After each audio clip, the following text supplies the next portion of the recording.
I'm Haley Taylor, and you're listening to the Rough Draft Diaries. Grab your backpacks and grab your packed lunch because we are going back to school on this episode of the Rough Draft Diaries. Well, we are a very unique school. Coming to a charter school, it's exciting. That's Tom Shafer. He's the superintendent at the Maritime Academy of Toledo, a charter school located right off the Maumee River. Now, I'm not familiar with this school, and actually, I'm not really too familiar with charter schools in general. I went to public school. My friends went to public schools. My parents have even worked in public school. So I was interested to see the difference between these two different forms of education. So let's get started. The Maritime Academy of Toledo is a tuition-free community school. It does receive government funding, and it is still required to take all the state assessments prescribed by law. But the school can choose to operate independently of the established public school system. The academy aims to provide students in grades 5 through 12 with an education that infuses nautical maritime themes into traditional subjects. We are a nautical-oriented school. We own 2 boats. All of our students are required to know their way around a boat by the time they graduate. We are very avid about our waterways, so we include a lot of training, especially in science in high school, with water safety. It's a huge topic now with the quality of water in Lake Erie and the surrounding rivers and tributaries. Some of the differences are easily noticeable. Students are actually referred to as cadets, and they are promoted through a system of rank. The campus itself also goes by different terminology. The front desk area is called the helm, the staff lounge is called the wardroom, kitchen is called the galley, the first floor is the lower deck, second floor is the main deck, and it goes on and on. This way, students are well prepared for ship life, if that is the career that they choose to follow. I'm almost to the point where I can pretty much guarantee our graduates jobs.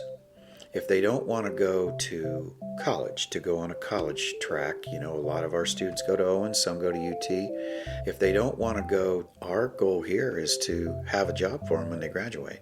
Our career tech programs, we now have 3. We have maritime occupations, we have culinary, and our new program, environmental science. We can do things a little bit more independently here and really go at specific programs pretty much the way we want to do it, as long as we can fund them. Funding seems to be the general issue in the charter school versus public school debate. A simple search on the internet can reveal varying opinions on what type of school children should be sent to, and no one is more aware of this than Tom.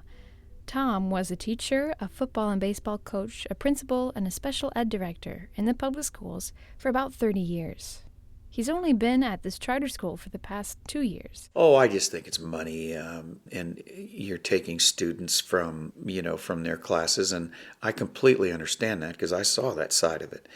The way that they do school financing, for students, it's just unfair for the way public schools, what happens to public schools when students decide to go to charter schools. It's just not an even trade. And it costs public schools quite a bit of money.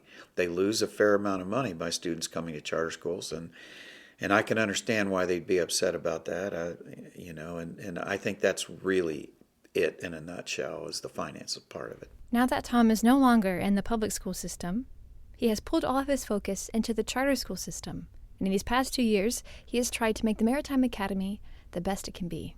I had a big learning curve here, but I'm very lucky. The people here are good. My board has been very supportive, and they're very talented. So I've been able to really put my own imprint on the school, and I knew some areas that we really needed to shore up, and we've been doing that. That's not easy, but we did it, and that's one of the reasons why I was hired.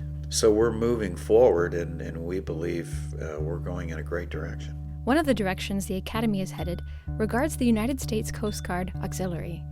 In the past, the Coast Guard enrolls only at a collegiate level, but just recently, 8 Toledo teenagers have become the nation's first high school students sworn in to the Coast Guard's auxiliary unit. It's never been done. We were the first high school in the nation, in the history of the country, to have an auxiliary, a Coast Guard auxiliary.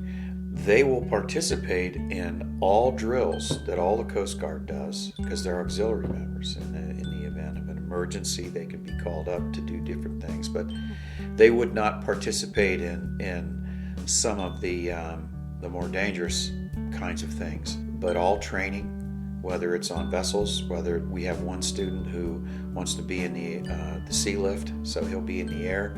We have a couple of them who are in culinary, so they're getting field experience, and they're going to get further certifications in the culinary field. And it's male and female, which is really, really neat. With the success of the collaboration with the Coast Guard Auxiliary, Tom believes the Academy has a bright future ahead of itself.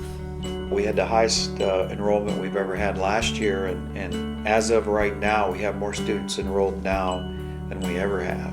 I think the word's out that we have pretty good people here, and we try to meet the needs of a lot of different types of folks when they come here. I'm Haley Taylor, and thanks for listening to this episode of the Rough Draft Diaries.